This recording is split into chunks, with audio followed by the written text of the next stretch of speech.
Welcome to my YouTube channel, Maximum 1159, where we strive to get our assignments in on time. My name is Chad, and the purpose of this YouTube channel is to turn in all of my assignments that my philosophy instructor or professor rather assigns us, and he will be giving us a lot of topics, and he wants us to teach whoever or whomever will listen. And with that being said, I will get right into the topic. The topic I will be discussing, the topic we have been discussing for the past 2 or 3 weeks, is Rene Descartes and his meditations. As a student of philosophy, I question my grasp of the concepts and knowledge of the material. There is proof that if you teach what you have learned to someone, then you are grasping the material of what you're trying to teach. Although it's not certain that you will have perfect knowledge on the matter, you will become better over time. In this case, I will be teaching the meditations, Meditation 2 of Rene Descartes. First, who is Rene Descartes? Descartes was a French philosopher who is known for many scholarly accomplishments. We will focus on one of his most notable works, his Meditations, and particularly Meditation 2. The Meditations are composed of highly complex ideas in regards to epistemology.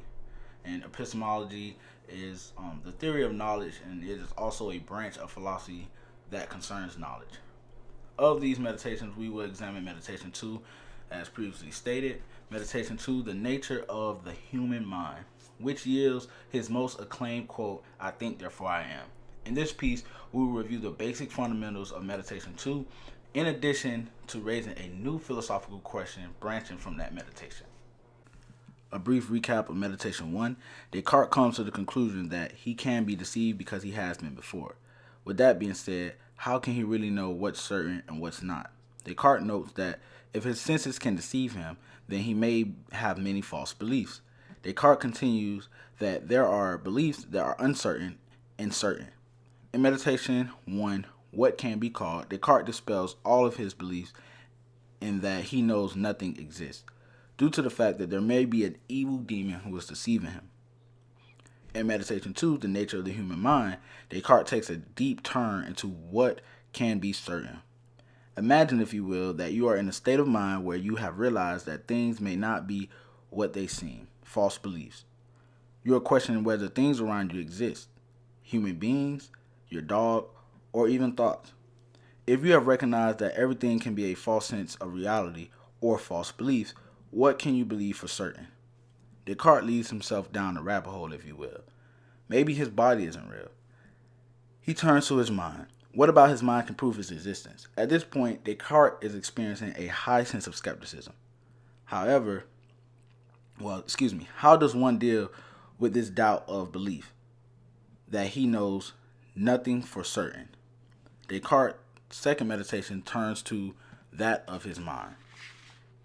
Now that we have a brief summary of Meditation 1, we can now turn our attention to Meditation 2, the nature of the human mind. Descartes starts the meditation off by accepting that everything he knows is a false belief, and that, in fact, he can be in a dreamlike state. With that in mind, nothing is certain. He embarks on a quest to find a belief that is certain. Descartes brings forth the notion of his thoughts. If the evil demon is in fact deceiving him, then he cannot deceive the very fact that Descartes is thinking. Descartes has made certain that he is the author of his own thoughts. This logic leaves him being grounded that he exists. It cannot be the thoughts of the evil demon, therefore he would not exist. Descartes now has an unshakable belief that he exists as long as he thinks he does. Now that he has a certain belief that he exists as long as he thinks he does, his next question is, what of him exists? Now that he has established that his thoughts are the foundation of his existence, what about the rest of him? His body and his makeup can still be doubted. Descartes refers to this phenomenon as the understanding of I that now exists. Using his thoughts, Descartes conceptualizes his own body and its functions, which he calls this act engaging in sense perception and thinking. Descartes uses his own thoughts to imagine his body. Furthermore, separating the existence of his body and soul, inserting claims that his soul has its own design from that of his body.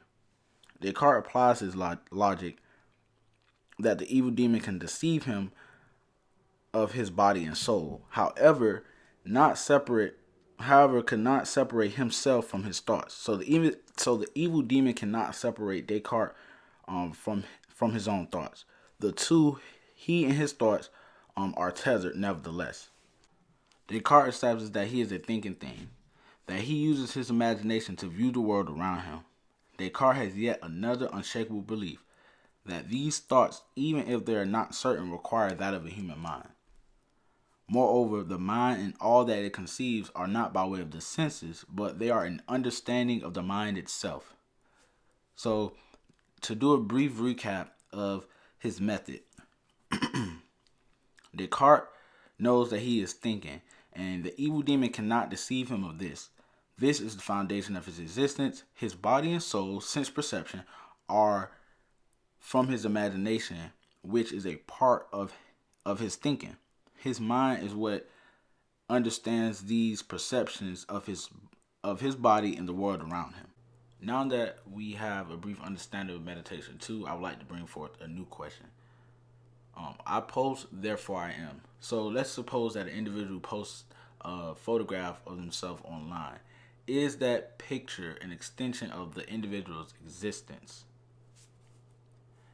I would say, according to Descartes, that the picture or that post itself is still in the imagination of the mind. The mind still has to understand the world around him. So even if that said individual posts the picture, that does not prove as an extension of his existence, because even that picture cannot prove as a certain belief because it is of his imagination.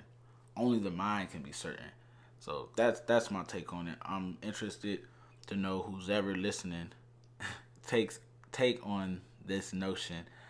Given the fact or given the notion I post therefore I am, can that serve as an extension of an individual's existence?